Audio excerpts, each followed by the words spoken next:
Hello and welcome to Coast AM's official YouTube channel. I'm your host, George Norrie. Like, share, and subscribe to our channel. And you can also find us on Facebook, Twitter, and Instagram, and of course, on coasttocoastam.com. Experiments conducted by scientists at the University of Padua in northern Italy have dated the Shroud of Turin to ancient times, a few centuries before and after the life of Christ. Many believe that the 14-foot-long linen cloth, which bears the imprint of a face and body of a bearded man, was used to bury Christ's body when he was lifted down from the cross after being crucified 2,000-plus years ago. The analysis is published in a new book, The Mystery of the Shroud, by Giulio Fanti, and a professor of mechanical and thermal measurement at that university, and Savio Gatte, a journalist as well. In a moment, Barrie Schwortz joins us. His book, Turin's Shroud, The Illustrated Evidence, will get his reaction to this story and talk about the Shroud of Turin as we approach Easter. Barrie's next with us on Coast to Coast AM. And welcome back to Coast. Barrie Schwortz with us this hour, the official documenting photographer for the Shroud of Turin Research Project. Now, that team conducted the first in-depth scientific examination of the Shroud back in 1978. He is the co-author of the Turin Shroud, The Illustrated Evidence. He was also on tonight, by the way, our Beyond the Belief show on the Gaiam Television Network. And that went very well, Barrie. I got a lot of good comments about you. How are you? I'm great, George. Good to talk to you again. You too. I want your reaction. We're going to talk about your work on the Shroud and talk about the Shroud in general. But your reaction to this book that came out by a professor of mechanical and thermal engineering at a university in Italy and a journalist. Do you know those two individuals? I know Giulio Fanti, who is the primary author of the book. He's a long-term Shroud researcher and an old friend. What do you think? They conclude that the Shroud is indeed, as you've said all along, is very old. Well, you know, it's a kind of a double-edged sword, George.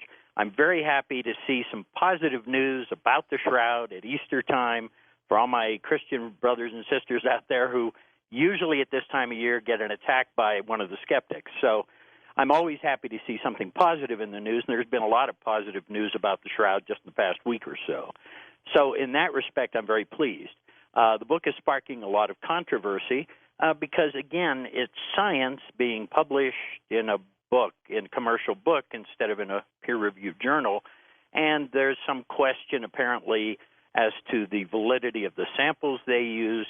And I always point out to people that unless you get authorized permission to use a sample, even if it's perfectly authentic, the Turin authorities will never sort of accept your work or acknowledge it and will reject it because they didn't authorize the tests. So it's sparking controversy, which, of course, I guess is good for book sales.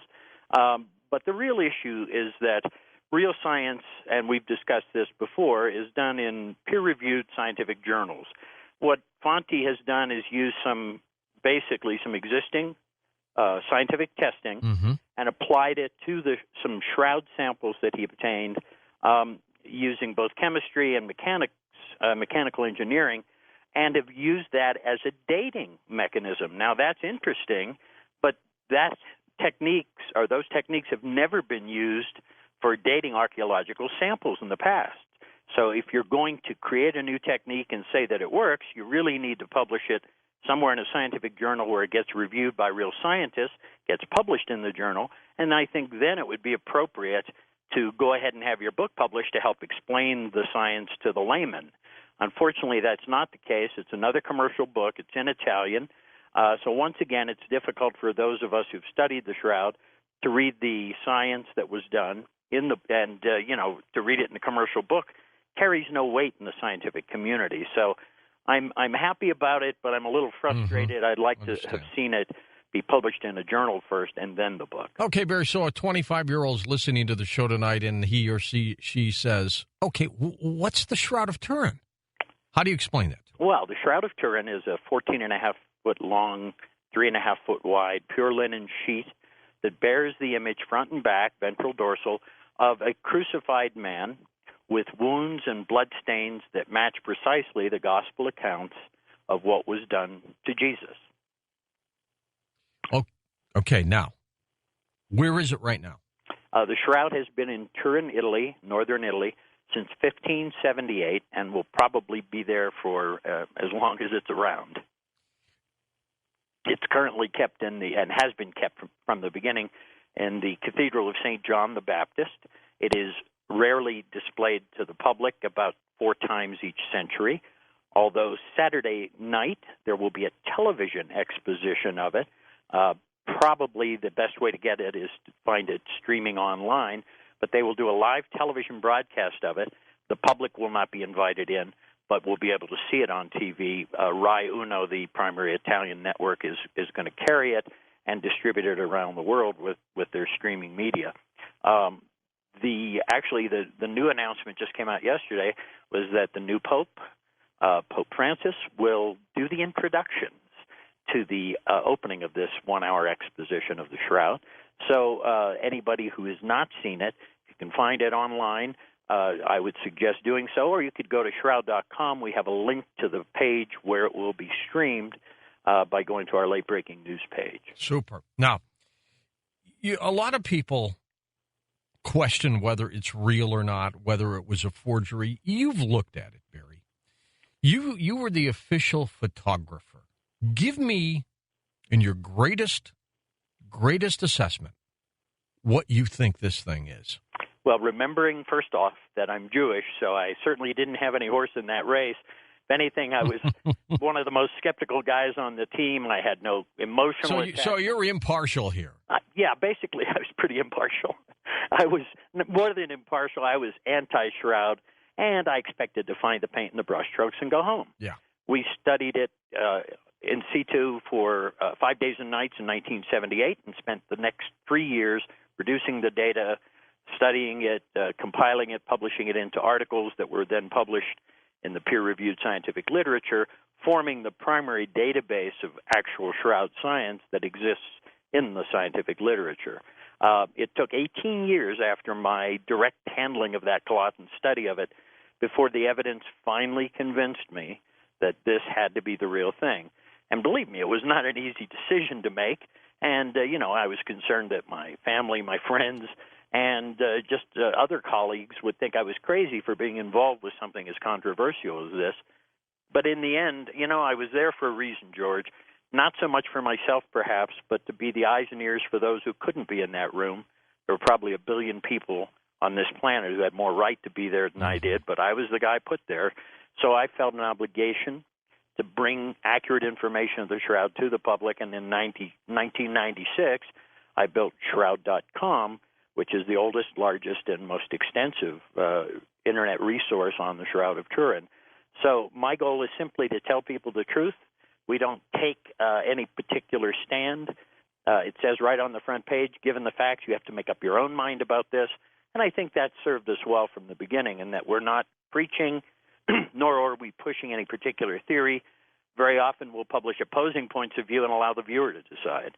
So I think our job is primarily to collect and archive the materials that researchers now and in the future can continue to study, and hopefully it will serve as a basis for future research as well. I've looked at the images of the Shroud. It's like a reversal. It's like a negative from an old piece of film. It is. It clearly shows a bearded man there, with the marks on the forehead, which could have been from thorns. It shows the crucifixion spike marks in his hands. It shows the mark in his foot. It's got the blood stains coming from the side where he was speared. Truly unbelievable. I got to tell you, Barrie, it matches the description in the Bible to a T. And not just matches it, George, but matches it with forensic accuracy. So, the idea that some medieval artist or forger created this, it's virtually impossible for us. And the image itself has properties that are unlike any other image, and every attempt to duplicate it over the years hasn't even gotten close. I mean, nobody's come close to the same chemistry and physics of what we have and what we've documented on that cloth. Frankly, the only way I believe the image could have formed was by some interaction between the cloth and the body it covered. And again, I'm not referring to anything supernatural, but simply natural. Yeah, perhaps something natural. We don't know, but we don't know yet of a mechanism that can make that kind of an image. But clearly there was a burst of energy. If the shroud is authentic, there was some kind of burst of energy that came from that body, whether it was Christ or whoever it was. Well, there are many people who say that. Sadly, there's nothing scientific that can prove that. And I think that comes from people of faith who read what it says in the Gospels. They talk about light. They talk about things that could be interpreted as some form of energy. As far as normal radiation, we know that would have caused a crater a couple of miles deep if the kind of energy that was required would have actually occurred there. So radiation doesn't seem to be the answer. So there are all these potential answers, but none of them seem to match up with the properties that have been characterized so accurately and in such detail on the shroud. All right, Barrie, we're going to come back. We're going to take some questions and continue talking with you about the Shroud of Turin as we tie all this into what's happening on Easter Sunday. I'm George Norrie, back in a moment on Coast to Coast AM. And we've got a Facebook poll on the shroud going for you. Do you think the Shroud of Turin is the authentic burial cloth of Jesus? Go ahead and take advantage of that on our Facebook page, if you would. Hey, we've got something new for you, too, for the iPhone and Android apps. You can easily get to it by going to our website, of course. But when you go to our website, if you click Store, you'll see iPhone and Android. You can click that and take advantage of it. Listen, the apps are free. They're free to any of you. iPhone and Android. Yeah, for Android, you need to have an operating system of 4.0 or more. But those apps are free. When you're a Coast Insider, of course, you'll be able to use it for incredible things, streaming and downloading and past programs. So you can take advantage of that as well. Welcome back. Barrie Schwortz with us. Barrie, how tall is the image of the person? Okay, George, the man on the shroud is approximately 5'11". But remember that the image on the shroud gradually fades out. There's no hard edges the way an artist would create a painted artwork. So it's a little difficult to know where to begin and where to end your measurements. Also, the cloth itself changes its physical shape based on the relative humidity in which it's stored. So we can't do precise measurements, but general consensus is about 5'11". There are blood stains on the cloth. Can those blood stains, can they get DNA from that? Can they find out, what Jesus is, if that was Jesus, his DNA was? Can they clone him? Well, George, first of all, the DNA that's on the shroud is very old and degraded. There was a DNA analysis done in 1995, and they determined that the blood on the shroud represents a male human with normal chromosomes. However, there's not enough material there to create any kind of a profile or a complete profile particularly. And remember that DNA analysis is a comparative analysis. So who are we going to compare it with even if we had a profile? And consequently, of course, nothing can be cloned from the blood on the shroud because it's an incomplete profile. Now, back in 1988, a little controversy. There was some radiocarbon dating done, and it said the shroud was from the medieval times, 1260 to 1390. That's correct. So how do people convince others otherwise? Well, the problem with that radiocarbon dating was that only one sample was selected from one extreme corner of the cloth. And, in real science, if you're testing a piece of cloth, you would test several different areas.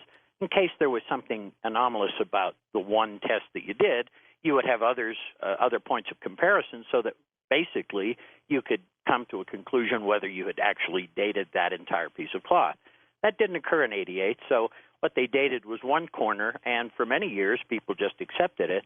But in early 2000 and then into 2005, ultimately 2 scientific papers were published in the peer-reviewed literature challenging the radiocarbon dating because they found that there were anomalies in the sample site that was tested. There were chemical differences. There was cotton interwoven. There seemed to be some form of dye that was applied to match the colors of the rewoven or repaired areas to the other parts of the cloth.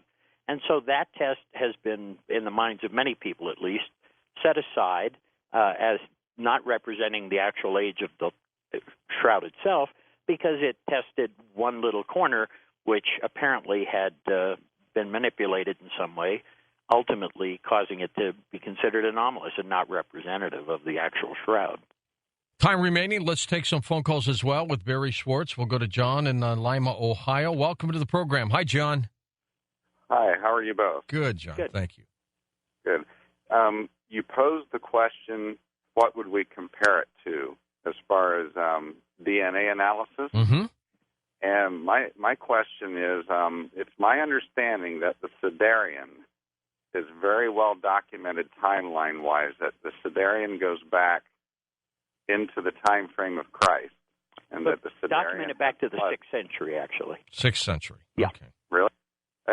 Is it true the Sidarian has blood on it, and why couldn't we compare the two to see if there's any similarities? Granted, the DNA may be old, but... It's a good question, John, and actually there have been some comparisons made with the blood on the Sidarium.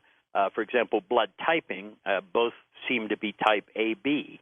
But as far as a DNA comparison, that's never been permitted, and I think in part it's because the custodians and owners of the shroud itself are so tired of hearing about cloning Jesus from the blood of the shroud in television and books and movies that they're really not that, in a big hurry to allow any kind of a DNA analysis. Just for that reason, it's already gotten a lot of bad press.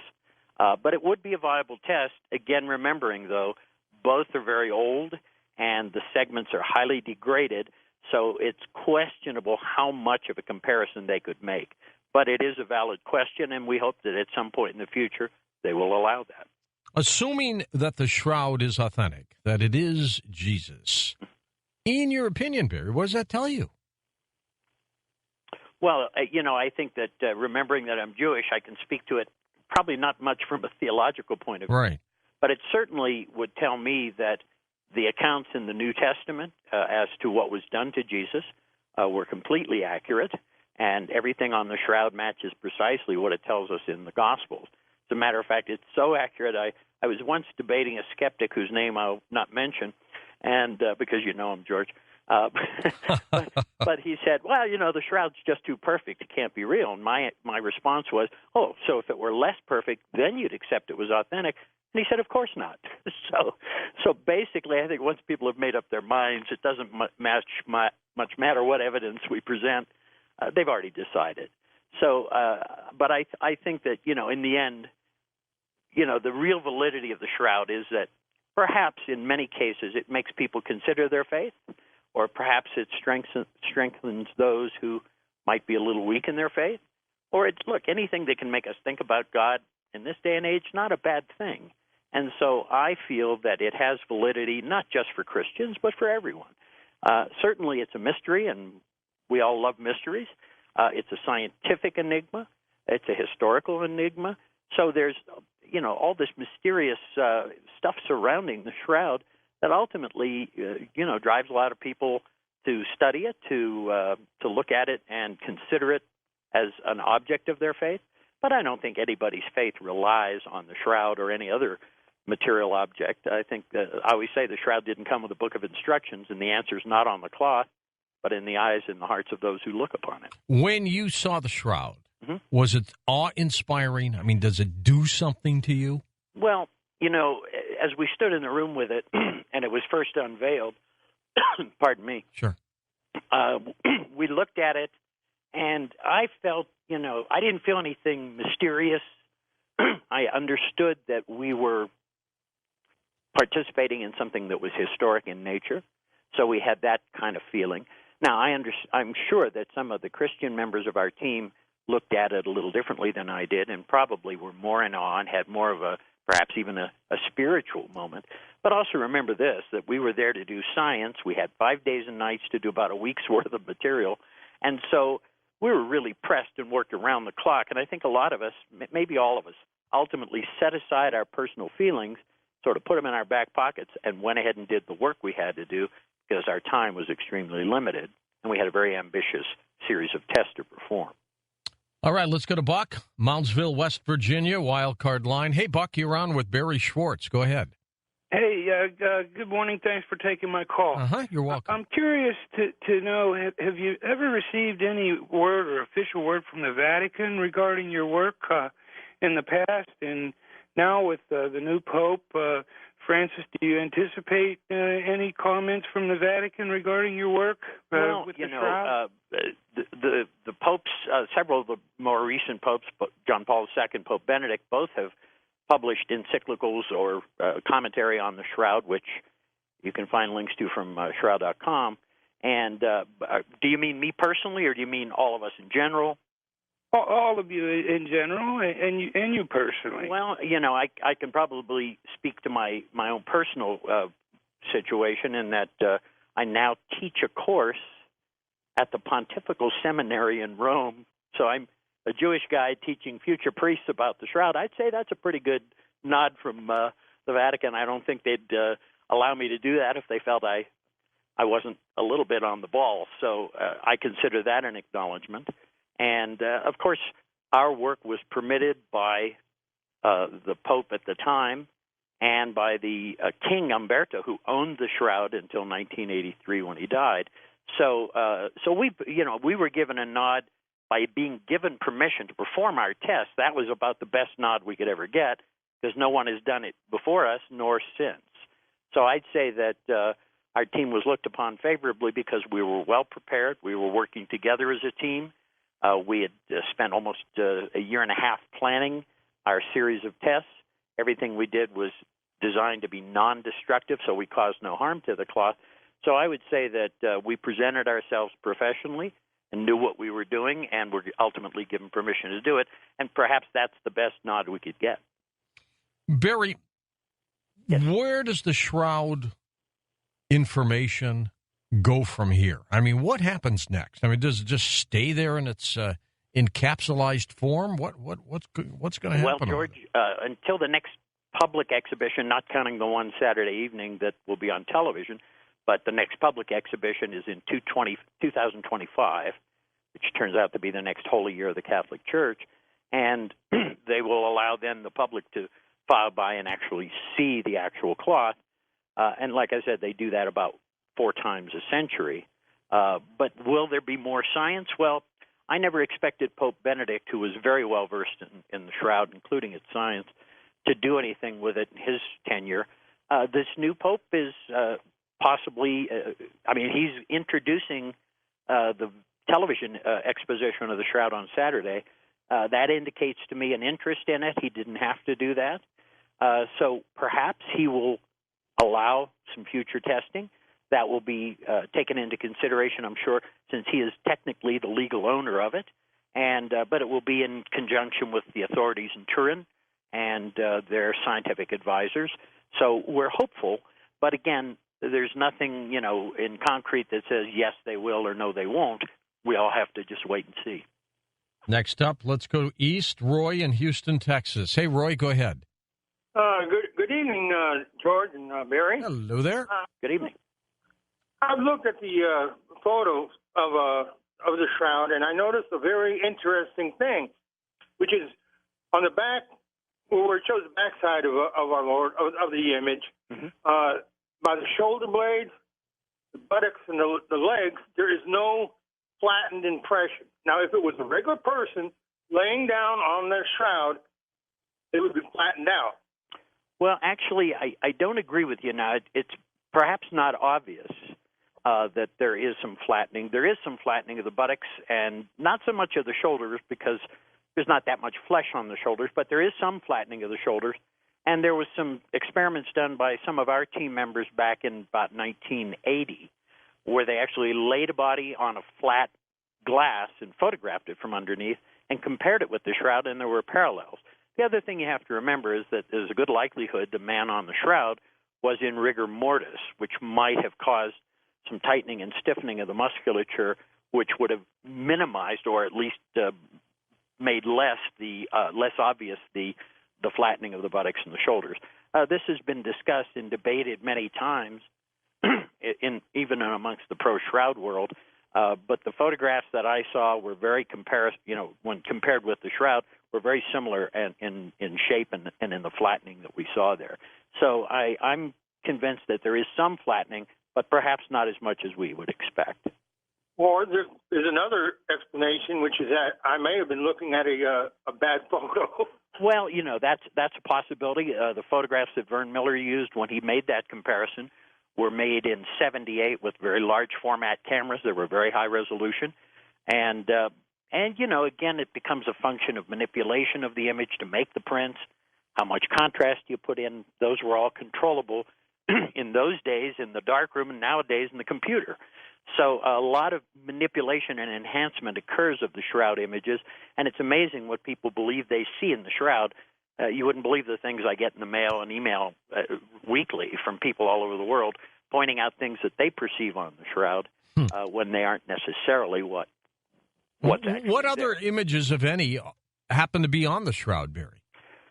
Well, I'm not convinced that there are any, to be honest. Okay, George. okay. There's so many that people see. I always say if all the things people see on the shroud were actually there, the poor man would have to find another sheet of cloth to live on. There wouldn't be room for him.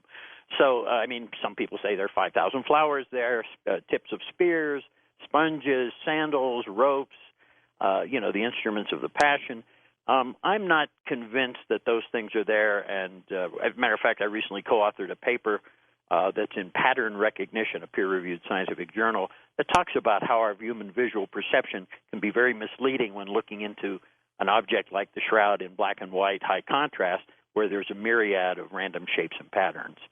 So our brain sort of fills in the gaps, and we suddenly look at a shape that sort of looks like, whatever it is, puppy dog, and that's what we see. So that's not necessarily what's there, but that's what our perception tells us. And the shroud is, again, we assume it's authentic for now. Mm-hmm. The body was put on it. It was draped over the body, right? Correct. Feet at one end, head in the middle, then the cloth brought over the head and back down to the feet. And then several days later, some kind of an event occurred where this body basically dematerialized, as I was talking to you during our Beyond Belief television show, Barrie, almost like a Star Trek beam me aboard, Scotty thing. Well, that's what, and I think I said this on the TV show too, George, is that's what some people believe. But since there were no witnesses to the event in the tomb, there was no description of the, quote, resurrection event, we really don't know what happened in that tomb. So the way I tell the story is Sunday morning, the tomb is open, the body's gone, and I rarely debate where it went. I leave that to each person to decide for himself. What if, just what if, Christ was an extraterrestrial and they came back for him? Well, and that's George, how they took him. Pardon me for having a smile on my face. But, again, I happen to be one who does accept that there are UFOs and perhaps extraterrestrials. Mm-hmm. I am not convinced, though, that the shroud is, kind of a remnant of that. Okay. It's hard for us to say. Remember, I studied a piece of cloth, and so my involvement with it, my knowledge of it, comes from what's on that cloth. And from that, we learned a lot. But remember that because of what it is, an image on a piece of cloth, there's always going to be a limit to what we can learn. Once we get the opportunity to apply some of the newer technologies that are available now that weren't available in 1978, perhaps we'll get some new answers. But inevitably, when you get new answers, you also get new questions. So I think that the research on the shroud will be ongoing, and hopefully at some point in time we'll be able to come to much more of a conclusion than we have been able to up until now. Barrie, please give out your websites, would you? Sure. The website is www.shroud.com, and I just updated it about 30 minutes before we went on the air tonight, so you'll find the very latest information there on all the things that we've talked about now and some other things that have been in the news in the last day or two. Super. Thanks, Barrie. Always a pleasure having you on the show, and you did a great job on our television show, Beyond Belief, which is available to look at 10 days free. Take advantage of it, and you'll see it. It airs tomorrow, 7 o'clock Eastern Time. I'll be back in a moment. Linda Moulton Howe went out and investigated a series of stories, including loud mystery booms. That'll be next on Coast to Coast AM. Thank you for listening to Coast AM on our official YouTube channel. I'm your host, George Norrie, and don't forget to visit the Coast Insider membership area on coasttocoastam.com, where you can access our past, upcoming, and classic shows.